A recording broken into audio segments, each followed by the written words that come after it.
This is day 336 of the HaShulchan Yomi.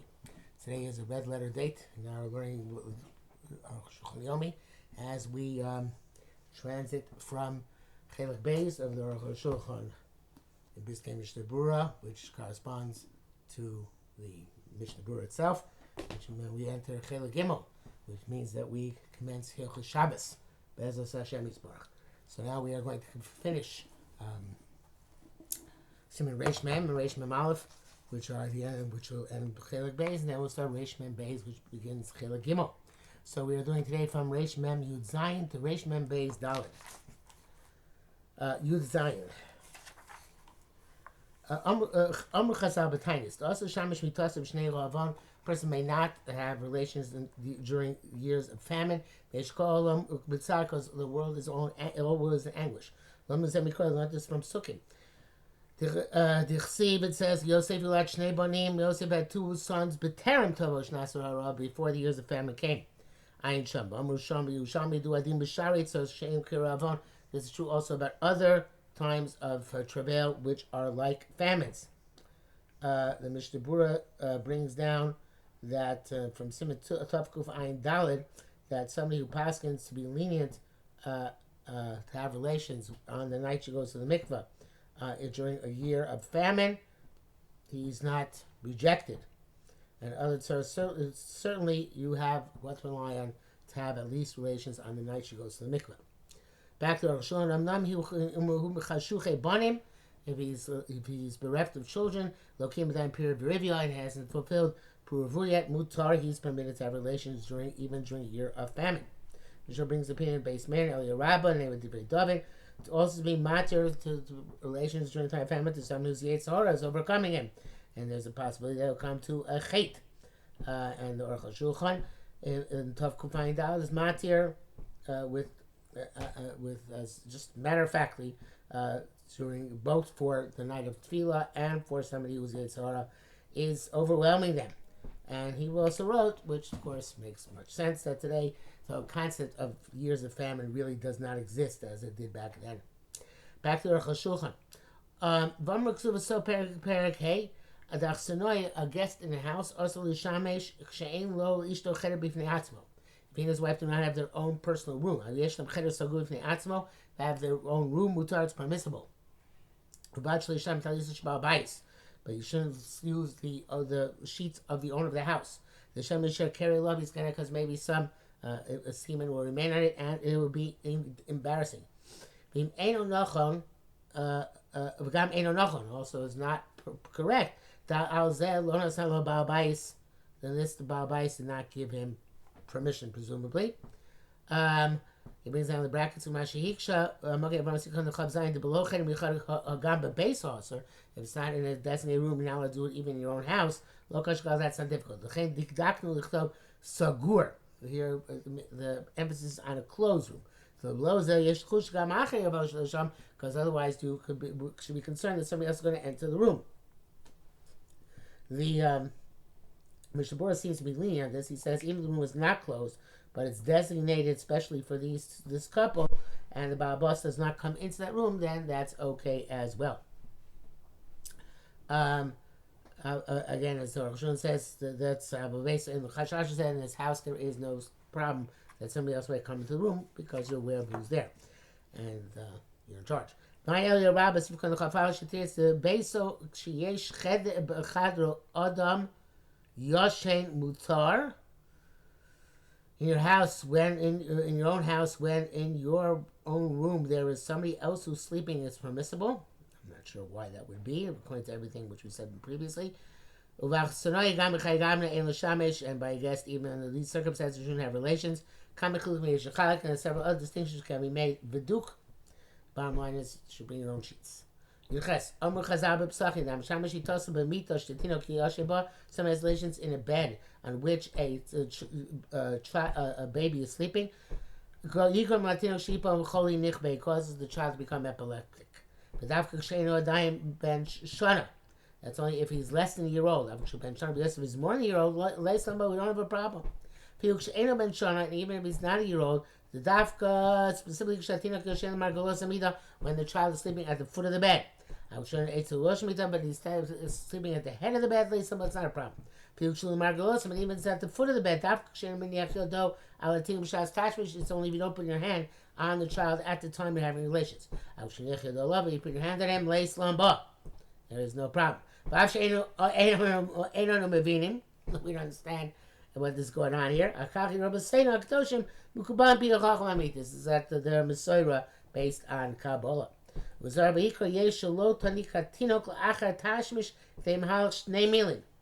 A child should not nurse from its mother until the amount of time it takes to walk to a meal, which is at least 36 minutes, probably more like 44. Meal, and certainly not less than one meal, which is 18 minutes, probably really 22. Say somebody who comes out of a bathroom, you should wait an hour before having relations. So obviously, that was somebody who's defecated. Mishnah says that it's specifically in a formal bathroom where there is a formal seat, a toilet, as opposed to where he's a temporary place to defecate, which I don't know which should be a difference. Mishnah also says, being that an hour is not specific, but sometime after you should wait. Back to the Arukh Shulchan. After relations, the person should wash his hands. This is from Shita from the Ramban. At the time of you're having relations, it's good to think about great tzaddikim. It's a great advantage to the child that will be conceived from these relations. Obviously, this is a controversial thing, but we won't get into that right now. The bed with which a person sleeps with his wife, its head and its feet should be zelit safam zelidorum, to one to the north and one to the south. Here's the Perushim Shanim, and there are many interpretations, and some say that the exact opposite. So it says, "I choose for Shev Yaakov," and that there is a noted from the Mishnah Berurah that name is to be like the Zohar, that the exact opposite. The head of the bed should be to the east and the feet to the west. But he says it's best to say to conduct myself like the Gemara between north and south. According to the Gra, the Zohar really also holds that way. Okay. Siman Reish Mem Aleph Shlo Lashniv, namely to also not to urinate in front of one's bed. Isa Benida Arba Dvar HaKadosh Baruch Hu, there are four things Hashem detests. And Hilchos basically tells him somebody comes into his house, even his own house, all of a sudden. Then basically goes out saying to the house of his friend, somebody holds on to his organ and Mashlimayim and urinates. Somebody who urinates naked in front of his bed. Somebody who has relations with his wife in a public place. So when it says to urinate naked in front of one's bed, it doesn't mean specifically naked.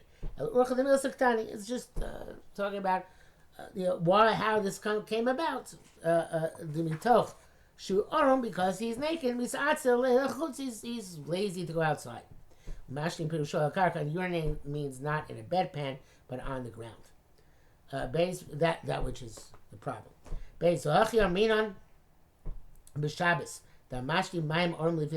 Somebody who urinates naked in front of his bed, comes to poverty.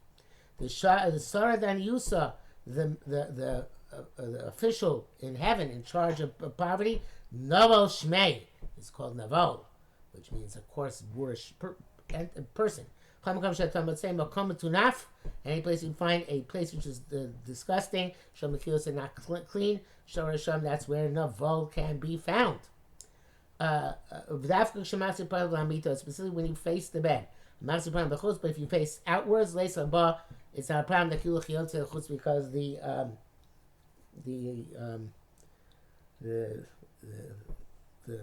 ark goes outwards.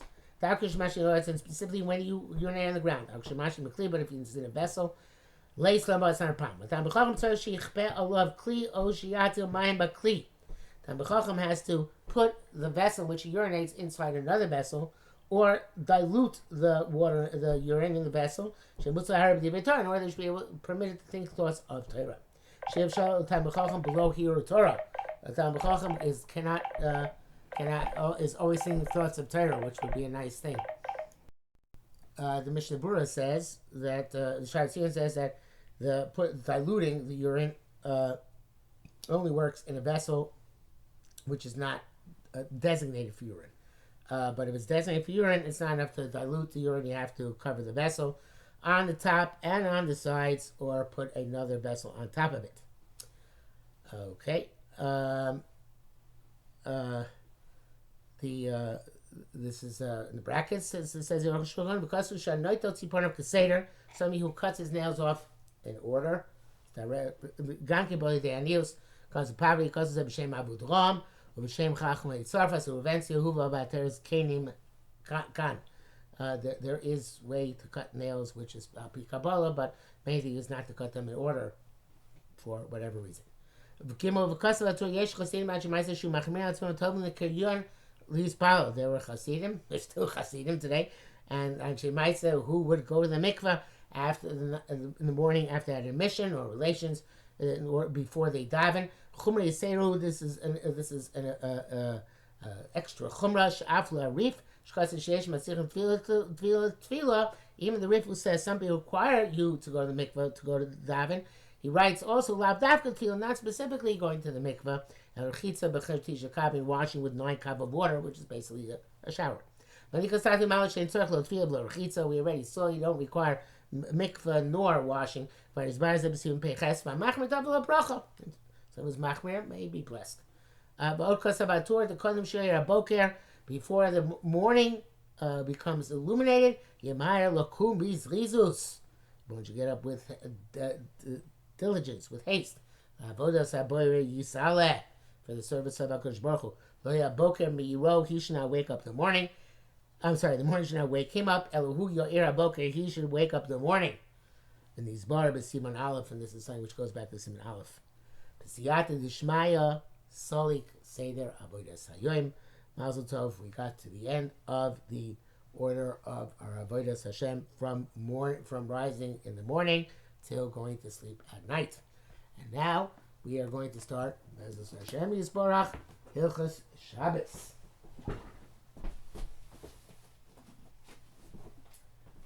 New chelik.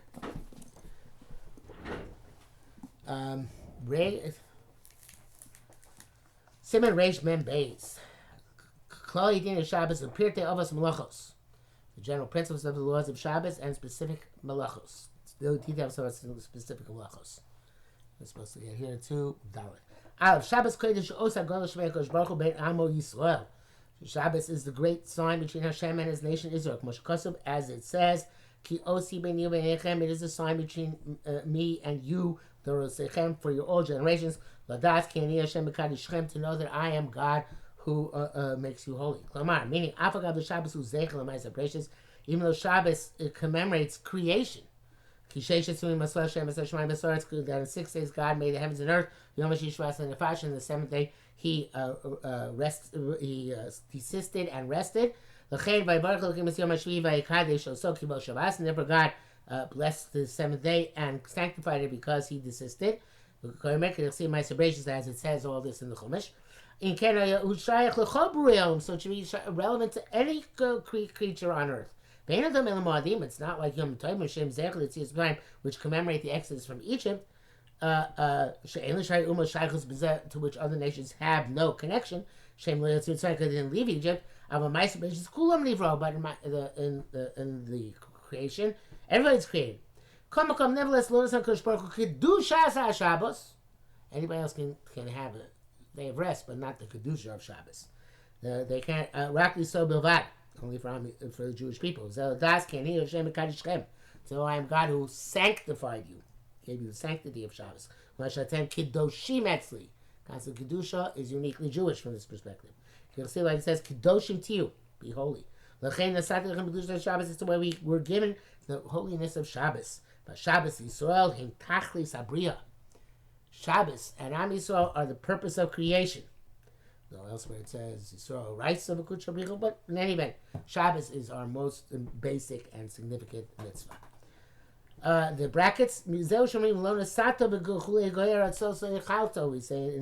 Esrei Shabbos morning, you didn't give this to the nations of the land, and did not bequeath to them. Even though everybody else should have some connection to this, nevertheless they didn't receive it. I have a precious gift in my treasury. The Shabbos Shemon, its name is Shabbos. Go tell the Jews. Even though he could have given it to anybody else, he specifically gives it to Am Yisrael. Base Kedusha Shabbos, the Mal Mikol Kedushos, the holiest of Shabbos above all other Kedushos in time which we have. And its blessing is greater than all the blessings. That is why is already sanctified and blessed from the beginning of creation. You'll see Arukh so God blessed the day and sanctified it. All days of the week derive their bracha via Shabbos. So Shabbos was Shiva Parashas B'Shem Torah. Therefore, there are 7 places in Torah where we are commanded about Shabbos. B'Shalach, B'Yisro, Mishpatim, Chitisa, B'Vayakel, Emor, V'Eschana. L'Ros indicates Shekol Shiva Simen Shavua that all 7 days of the week, B'Shabbos Kluyim, are contingent on Shabbos. Therefore, we mention every day Shabbos, Shomrim, B'Shom, Rishon, B'Shabbos, Sheni, B'Shabbos, Chen Kulam. We all mention every day of the week. It's the Rishon Shabbos, Sheni Shabbos, as I was Makaba from Simchas the Sobroida Zatzal to say Zochar Yom Shabbos L'Kadsho before saying the Shir Shel Yoy. Kima Shabbos Ikar Emunah about Kodesh Baruch Hu. Shabbos is the primary belief in Hashem Shabarol Lama B'Sheish. Somebody that created this world in 6 days. V'Yamashi Shabbos and the 7th day he desisted and rested. Choshe No Shom Shabbos. Anybody who does not keep Shabbos Ein Lo Emunah does not have true belief. Dimu Chazal B'Chol Shas B'Chal Shabbos Levigocham. That's in all of Shas. B'Chal Shabbos is drawn as a parallel to an idolater. Chal Shabbos. Anybody who desecrates the Shabbos Kekefer B'Chol HaTeireh Kula. It's as if he rejects the entire Torah. That's why immediately when the Jews left Egypt, Shabbos, Parshas B'Shalach, they were commanded prior to Matan Torah, Parshas B'Shalach on Shabbos, on Kodim Matan Torah. Because leaving Egypt, who Eidus Hashgachosis Baruch Bo Lomo, it's testimony on God's divine providence in the world of Shalom Tov Lo Sei Tov, to reward good to those who do good. Ulhefech, and the opposite, Lo Sei Ra, those who do bad, Mitzrim, like the Egyptians and similar people. This is testimony on his capacity to change nature. Like he did by the 10 plagues, the splitting of the sea, the manna coming down, the quail, the bear, and the well of Miriam. If they don't concede that Hashem created this world, then they deny everything. Therefore, he gave a Shabbos when we left Egypt. The Shabbos on Shabbos and on Choshen Mishpat, they were commanded already at Morah, before Matan Torah. The first stop they made after the splitting of the sea, Kamavur B'Torah. The first Shabbos said, which they were supposed to keep, the Shabbos when after they were given the mon. Some people desecrated the Shabbos. They went out to gather the mon. How long will you refuse to keep my mitzvahs and my Torah? It's quite clear for here that the Shabbos is the totality of Torah mitzvahs, and all Torah mitzvahs are all incorporated into the concept of Shabbos. It says in brackets, it says the holiday Pesach you should preserve. It says 6 days you work and you should rest on the 7th. Do Torah Mekudosh. Why is Shabbos here come after Pesach? It's more frequent and it's more holy. El Horas, when it comes to teach us, more Shabbos. In order to keep Pesach, you also have to keep Shabbos. Ein Shabbos, ein Pesach, ein Torah. If you don't keep Shabbos, you're not allowed to bring a grain corn Pesach, and there is no Torah either. The prophets and the book on Israel on desecrating the Torah, they especially rebuked Am Yisrael on Hilchos Shabbos, the desecrating Shabbos as a separate and important issue. Yeshaya Omar. Yeshaya says, Asher Enoshi Asazos, Begomer, praise of the person who does this. Shomer Shabbos Michalo, he preserves Shabbos from desecrating it. Shomer Adam Esas Korah, and preserves his hand from doing anything bad. Klomar, meaning, the Shlushmi of Shabbos, Yigron Lo Shlo Yasek Korah. The merit of keeping Shabbos will cause him not to do anything evil. Vodamar also says, Kol Shomer Shabbos Michalo, Machazikim Bivri. See, all those who can preserve Shabbos against desecrating it, and they hold on to my covenant. Klomar Brisa Torah. This is the first covenant of Torah. I mean, first Shamachal Shabbos. So explicitly, as somebody who desecrates the Shabbos, Harehu Mayfil Brisa Torah. He desecrates the covenant of Torah.